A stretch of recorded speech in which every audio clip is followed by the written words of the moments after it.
We told you to watch out for price in Wingstop, in Kava, and here's a new short call in Duolingo. So as you can see, Duolingo's had a really good run as a stock up here in the mid 300s, but we're gonna go through the numbers as to why you should worry about Duolingo's valuation and some other items within the company. Let's start with valuation for Duolingo. PE, the market is about 19 right now.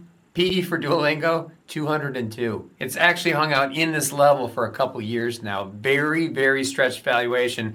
Growers deserve a high valuation, but let's look at whether this one does. So aside from the 200 PE, which is already ridiculous, let's look at price to sales here, which is a better metric for software companies in general, right? And so look at the revenue here, just under $1 billion.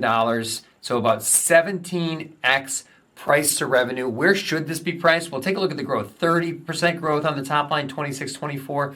Typically something like this would price out at in the neighborhood of 8 to 10x price to sales. So as you can see, in a price to sales multiple, this is also very high. Let's take a look at the quarters to figure out when this relationship might break down. So let's look at the last 2 quarters revenue growth as reported. 40% growth, great. 39%, great. Looking to decline 33% and 31%. But here's the part I'm really worried about. Last quarter, their EBITDA margin was just 8%, and they are expecting 25% this quarter. That is a massive jump. So this is what Duolingo, the bar it has to jump over is very tall.